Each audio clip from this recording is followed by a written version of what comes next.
Thank you, Abby and Gundy. It was so special to be asked to do this show. I've never done a solo show before. I've never had a body of work.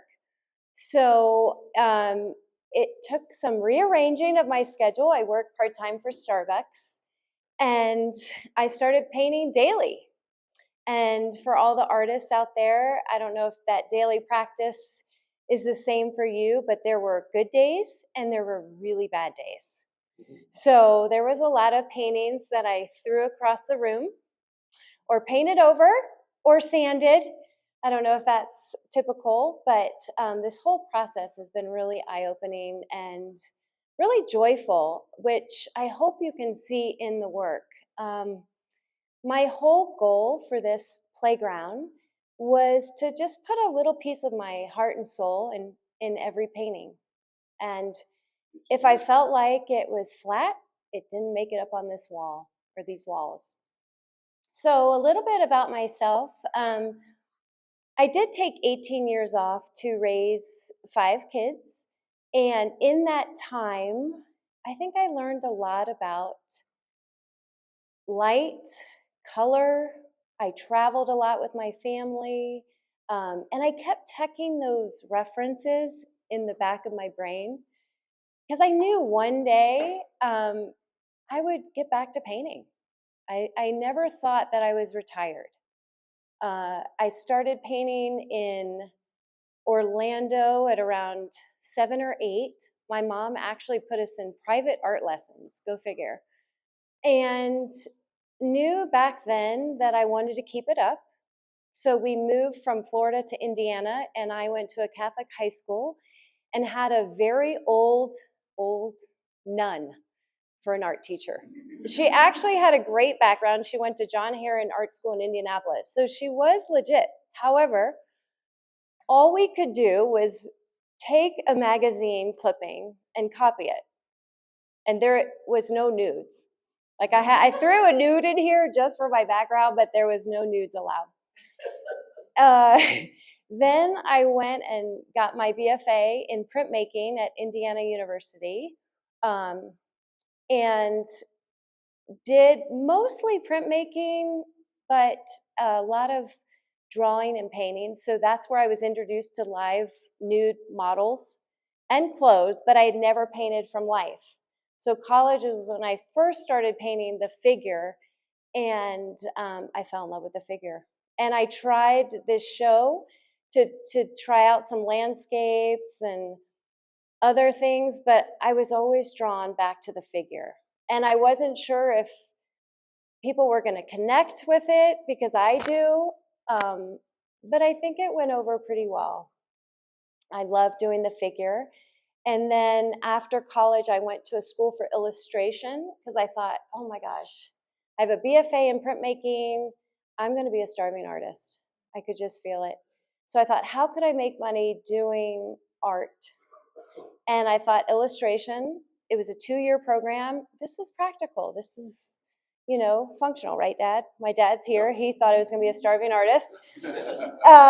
And from there, I stayed just 1 year in Atlanta. It was called Portfolio Center, and I was introduced to great illustrators. Actually, Thomas Blackshear came through our school when I was in my 20s. So seeing Thomas here in the Springs is really crazy. And then from there, I thought, you know what? I'm moving to New York City. I'm going to move to New York City. I'm going to be an illustrator. And I ended up working at a ski shop, like selling $1,000 ski suits on commission. It was horrible. But I got introduced to, you start networking, and I met some people, and I got introduced to a studio manager in an ad agency. So I started working in an ad agency as a secretary, but I guess it's administrative assistant now. And then I ended up taking class every night at the Art Students League in New York.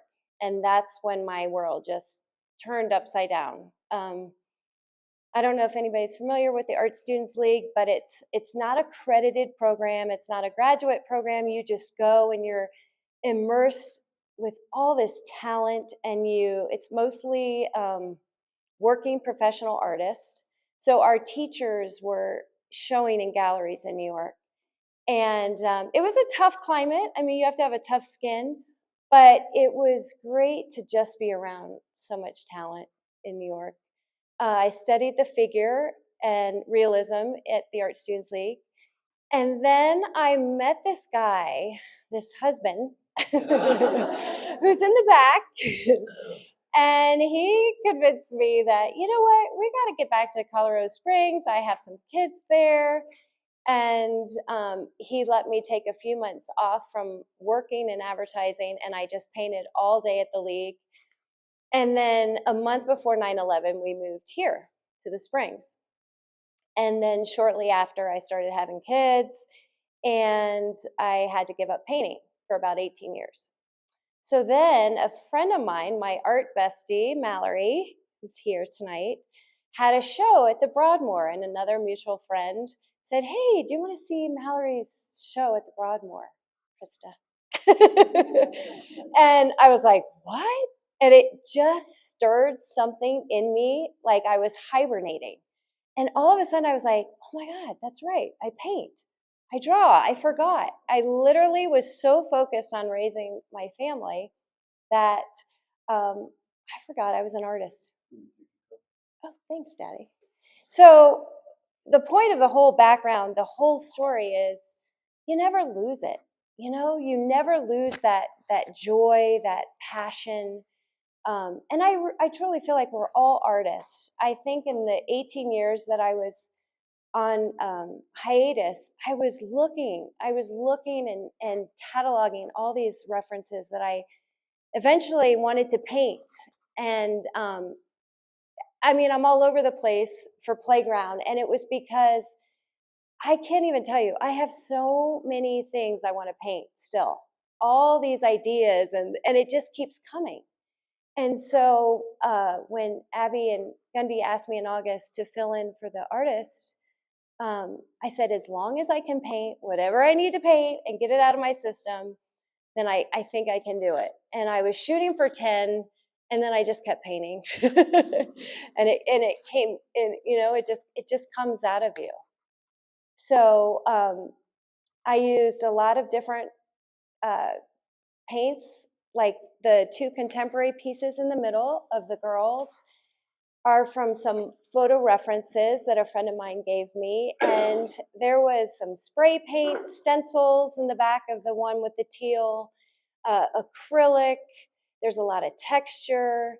So I really just got out my brushes and experimented. There was no rules, there was no formulas. I was trained very traditionally, so like a really brown underpainting and wash, you know, like that traditional training. So I felt like I just wanted to throw that all out the window and just paint the way I wanted to paint. Every morning was a different feeling, as you can tell, with the subject matter. And here I was working with stencils with that woman at the bar at the old saloon. A lot of these reference photos I was doing from old black and white photos, which really allows you to make up a lot of stuff. This little boy in the cornfield was an old black and white photo of my dad sitting here.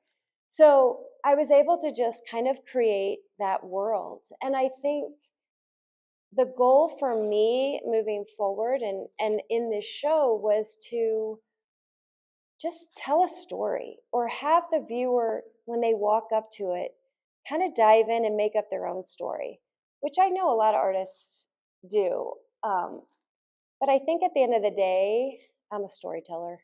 You know, I'm not a portrait artist. I get scared of commissions. I just want to tell a story. So hopefully in Playground, I told a lot of stories in different ways with different marks and different palettes. I explored different colors and patterns and textures. And I had a ton of fun. So I don't think there's anything else. You have my background. I'm very new to this art community, but it's very impressive. It's very warm and welcoming, and I'm really grateful. So thank you for coming. I appreciate the support. I'm sure I'm purple right now.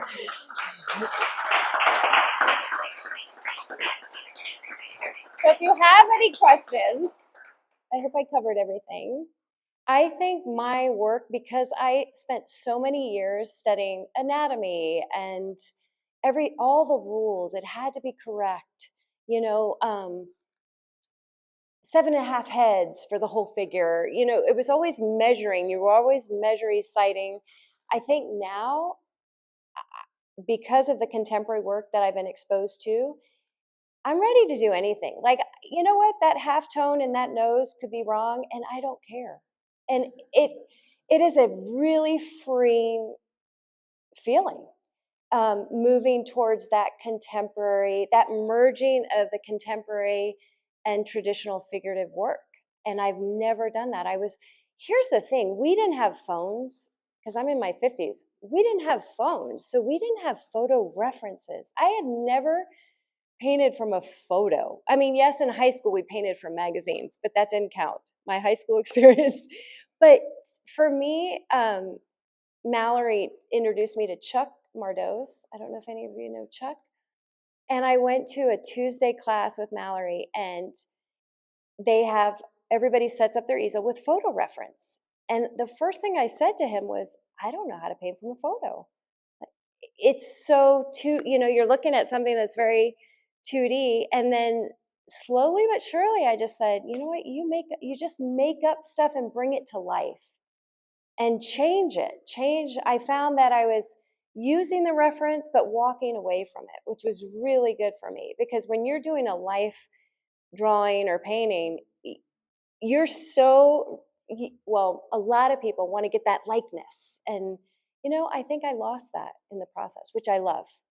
you know you just make it your own and bring it to life, and I that's what my hope was for this playground, was each piece of inspiration, whether it was a photo I took traveling or one I saw on, now there's websites for artists with references. It's crazy, like videos of models going around at this one that you can do quick sketches, and we never had that. So this is a whole new world to me, coming back into painting, and it's been very freeing and enjoyable. So yes, Freeze definitely opened my eyes to contemporary, and I liked it. I like merging like the contemporary backgrounds, and then how do you bring in a more traditional figure, you know?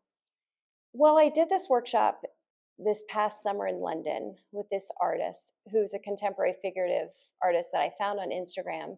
So I feel like, and I think this is the one that Gundy and Abby got excited about when I showed you one of those contemporary, those two girls. That really, I never in a million years would have used that palette. Like a teal? No. So using these bright colors at this workshop, I mean, it was all about just having fun. And it was a week long, which is really long for a workshop. And I was like, wow, I never even would have jumped into that style. So that was, what was interesting is I did those, but then I went back to my old stuff to get some kinks worked out there, and then I'd go back to painting a little more contemporary, and then I'd go back to traditional. So I feel like that's going to be my work going forward, is just going back and forth. As long as I paint really fast. Like the morning coffee one was probably a 4-hour, just wet on wet, alla prima. So I think as long as I can still be excited while I'm painting that piece and not lose it, I'm okay. I'll go back and forth. If you saw my kitchen, the walls are covered with kids' art. So we just made it our gallery, and yeah, it is. You think that you're not painting or whatever, but it's all around you, right? And I would take them to galleries, and it's always been a part of our life.